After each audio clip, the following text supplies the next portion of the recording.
In the previous lecture, I solved an example on piping networks, and it was mainly on how to find losses, minor losses and major losses. And this lecture, this is the final lecture in this topic. I'm going to again solve another example.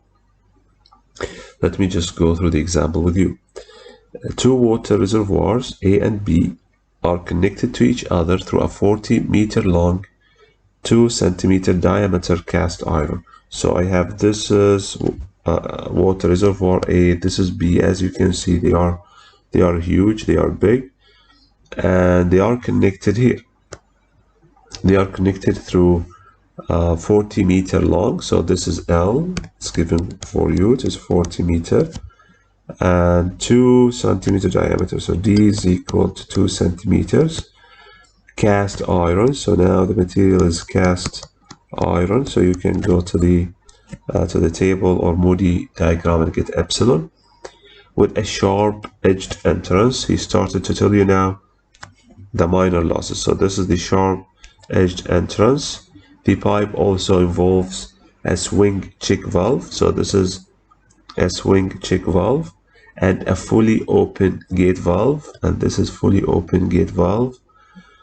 The water level in both reservoirs is the same, so I'm starting with the same level. But reservoir A is pressurized, so this is closed. This is not open to the atmosphere, and as you can see, it is pressurized. So there's a pressure here. So this is pressurized. Okay. So by compressed air, while reservoir B is open to the atmosphere at 88 kilopascal.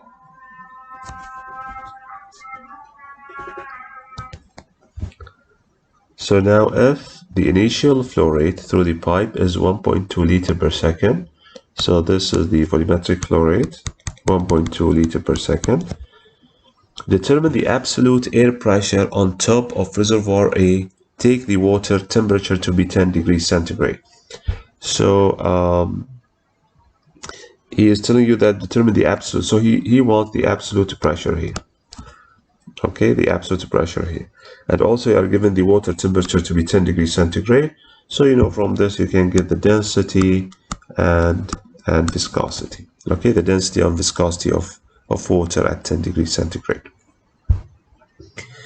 And this is similar to the example that I showed you before.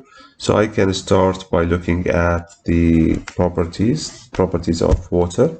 So at 10 degrees centigrade, this is the density, again 999.7 kilogram per meter cube. And I need also the dynamic viscosity, which is this, 1.307 times 10 to the minus 3 kilogram per meter second. So I will need them for the Reynolds number. We'll just keep them aside. بعدين I have cast iron. This is not English system. So again, I want to record this, which is 0.26 millimeter. Again, it's the same procedure. بعدين I have sharp edged entrance, I believe. So I think it was sharp edged. So I have KL is equal to 0.5. And then I have an exit. And as you can see, maybe he said sharp edged or rounded or re-entrant, it doesn't matter.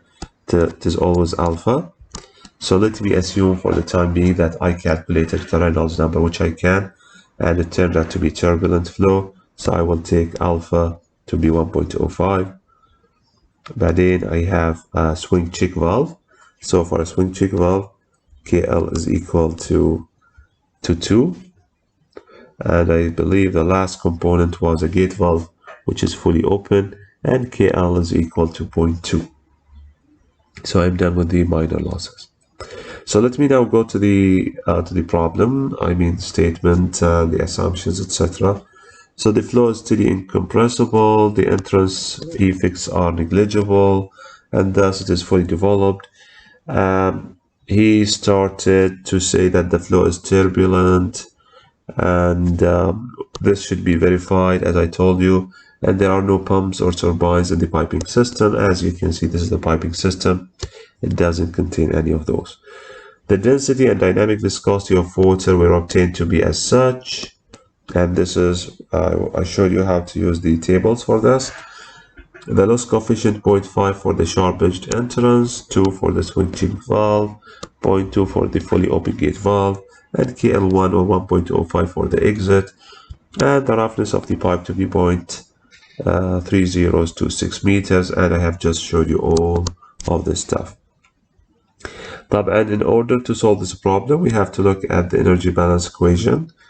As you know, these are large reservoirs, so I will cancel V1 and V2. There is no turbine, there is no pump, and P2 is open to the atmosphere. Okay, and but he asked for the absolute. For the absolute, then I have to keep P2. He didn't ask for the gauge, so I have to keep P2. And I believe what else? Z1 and Z2. He said that the two elevations of the water. So this is my point 1, and this is my point 2. So Z1 is equal to Z2.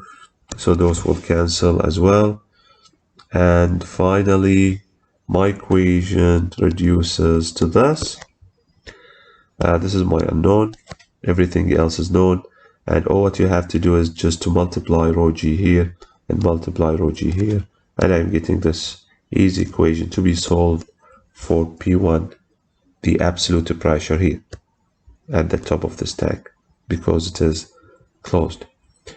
بعدين, so this is the equation. This is the equation used to calculate the losses. طبعا again, the major losses and the minor losses.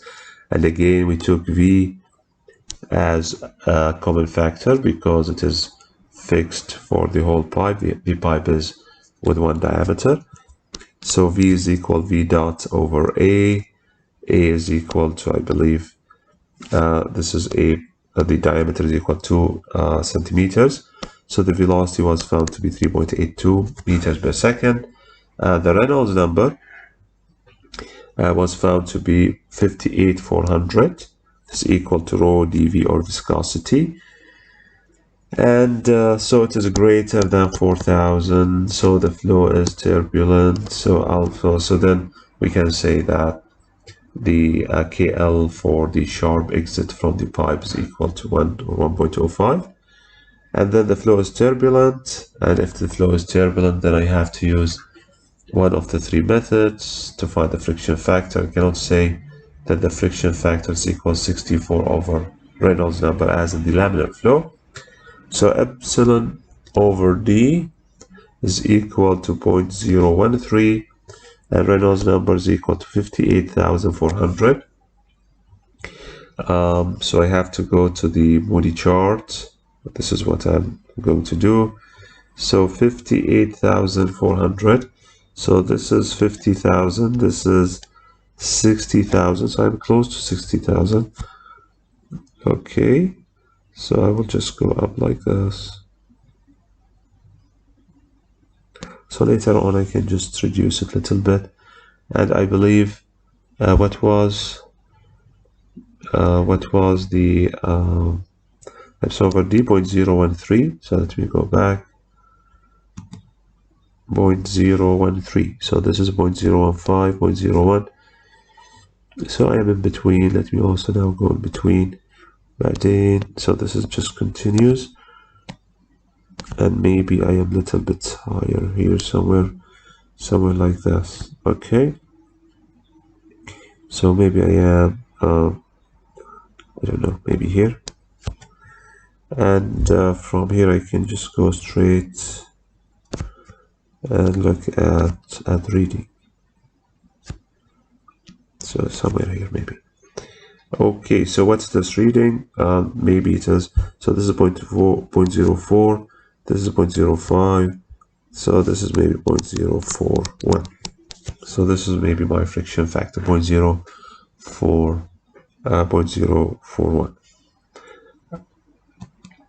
So the friction factor can be determined from the Moody chart, but then to avoid the reading error, we determine it from, you want to use the Colebrook, you can use Colebrook or Halland. And he got it to be 0.0424, so we weren't very good this time. but it's okay. So this is what we got from the Moody chart. And then the sigma KL, we just added them all together, turned out to be 3.7. And HL is equal to F, which was obtained from the Colebrook equation. This is L, this is D, this is KL, this is V squared, and finally I got HL to be 65.8 meters. We substituted the HL here, and finally this is P atmospheric, and we got P1 to be 734 kilopascal. So this is the absolute pressure above the tank number 1. So this ends this topic, and in the next lecture I'm going to continue with the same chapter, chapter 8, but I'm going to start a new topic which is flow measurement. So I have solved 2 examples here. I have solved many examples through my work, and I believe this was enough for this topic.